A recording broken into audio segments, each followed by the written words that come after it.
वह आश्वयुज मास था, यानी इंग्लिश कैलेंडर के अनुसार नवंबर महीना था।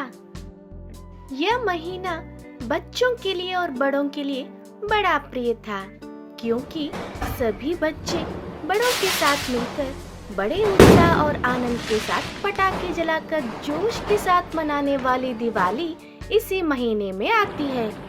मगर इस साल किसी के चेहरे पर आनंद का निशान नहीं रहा,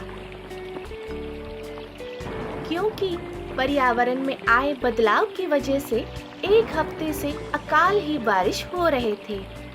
दिवाली के दिन तक बारिश कम होगा कि नहीं, इसी बात की चिंता सभी को खा रही थी। राधा को दिवाली का त्योहार बड़ा अच्छा लगता है। उसके पिताजी पटाखे जलाते देख बहुत आनंद लेती थी, मगर अपने पिताजी के गुजर जाने के बाद मनाना छोड़ देती है। आखिर दिवाली का दिन आ ही गया, बारिश भी रुक गई। घरों में बच्चे और बड़े सभी सिरों स्नान करके नए कपड़े पहन लिए। बड़े पटाखे खरीदने बाहर जाकर आए। बच्चे माँ का बनाया पकवान खाकर पटाखे जलाने शाम का ही इंतजार करते रहे। राधा भी सुबह उठकर सिरों स्नान करके नए कपड़े पहनकर अपने पिता के फोटो का नमस्कार करती है। अपनी माँ का बनाए व्यंजन खाकर शाम का इंतजार करती रही, क्योंकि सामने वाले घर में चिंटू नाम का उसके दोस्त के घर में दिवाली को बड़े धूमधाम से मनाते हैं। उनके सभी रिश्तेदार आकर तरह तरह के पटाखे जलाते थे। राधा अपने पिता के गुजर जाने के बाद दिवाली मनाना पसंद नहीं करती थी, इसीलिए चिंटू के घर वाले पटाखे जलाते देख बड़ा आनंद लेती थी। शाम होकर थोड़े से अंधेरा छाते ही चिंटू के घर में बड़ों ने लक्ष्मी पूजा करके घर के सामने दिया जलाए।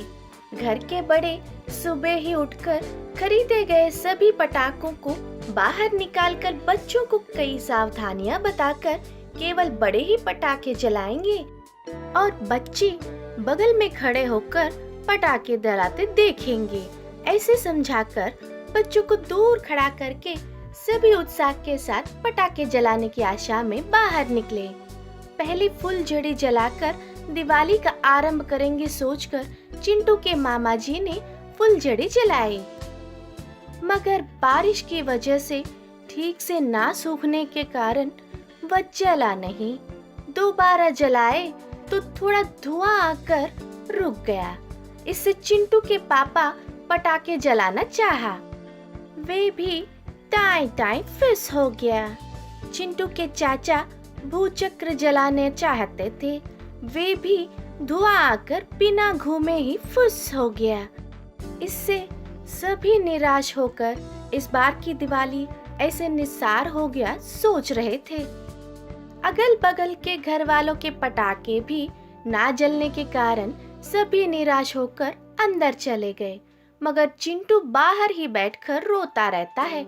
इससे देखकर राधा को बहुत बुरा लगा। तब राधा चिंटू के पास आकर बोली, तुम्हें दिवाली मनाना है? पूछती है।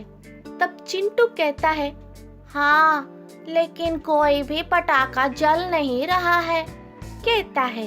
तब राधा, ये भी हमारी भलाई के लिए ही है। मेरी माँ कहती है पटाखे जलाने के कारण पर्यावरण को हानि पहुँचती है, ऐसी अकाल वर्षाएं हो जाते हैं। मेरे पास एक अच्छी योजना है, मैं अभी आती हूँ, कहकर घर के अलमारी में रखी जादुई लोटे को बाहर लाती है। उसे निकालकर रगड़कर पर्यावरण को हानि न पहुंचाने वाले पटाखों को जलाने की आशा करते हुए उस लोटे को जमीन पर रखती है।